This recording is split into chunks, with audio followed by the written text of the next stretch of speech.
Thank you.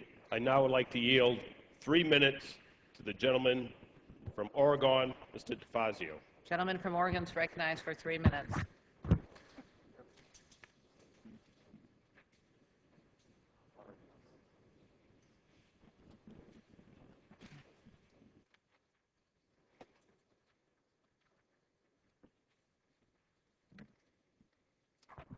The United States of America has failed trade policies. They're unlike any other in the world. And I guess the question before this body today should be, will these trade policies create jobs? The answer is yes. Will they create jobs in America? The answer is no. Like all the other free trade agreements we've entered into, these are designed to benefit multinational companies seeking cheap labor and fewer restrictions in terms of the environment and labor protections and other things overseas. That's what these are about.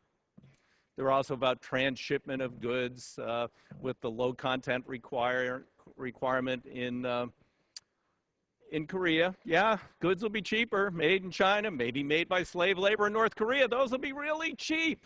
American consumers who don't have jobs will benefit from this. No, American consumers would benefit a heck of a lot more if their neighbors had jobs, if they had jobs, and if our kids had a future.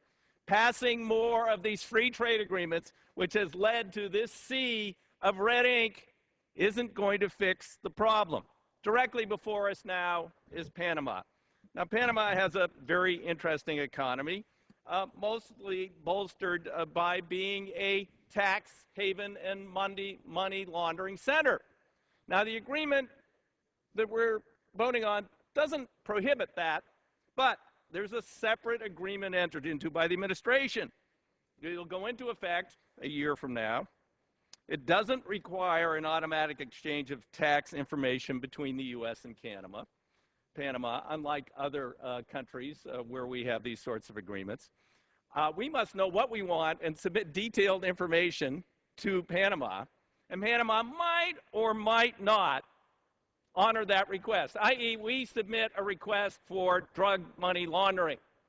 They say, well, you got to be more specific. Name the drug money people's deposits. Well, we can't do that. All right, forget about it. All right, well, we can name them.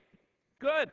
But then Panama says they won't give us the information if it is contradictory to their public policy, i.e., the way they make a living by being the largest Western Hemisphere haven for the laundering of drug money as a tax haven and also terrorist money in recent cases. Now, we're going to facilitate that with this agreement.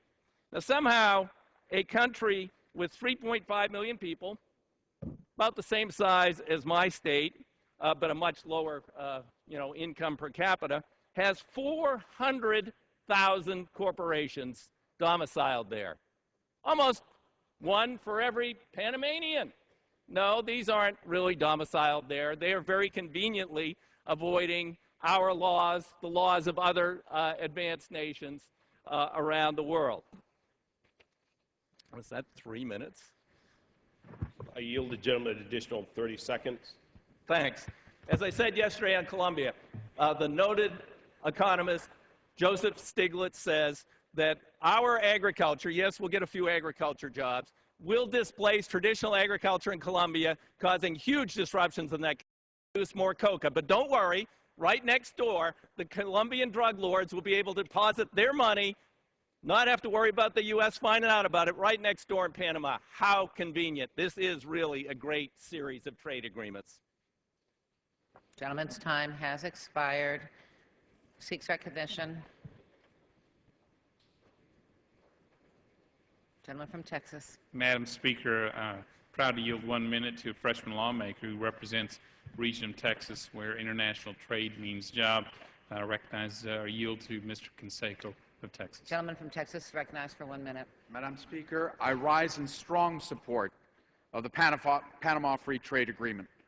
Like the Colombian agreement, this agreement has been pending for far too long, and I thank the leadership of Chairman Brady, Dreyer, and Camp. At a time when unemployment is hovering above 9%, the Panama Free Trade Agreement will be a welcome shot in the arm to help the U.S. economy.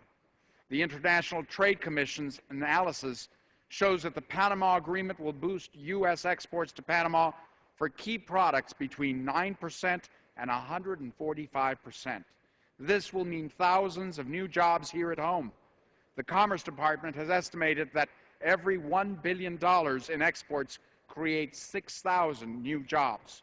This agreement will benefit all sectors of the American economy, from agriculture to financial services to manufacturing.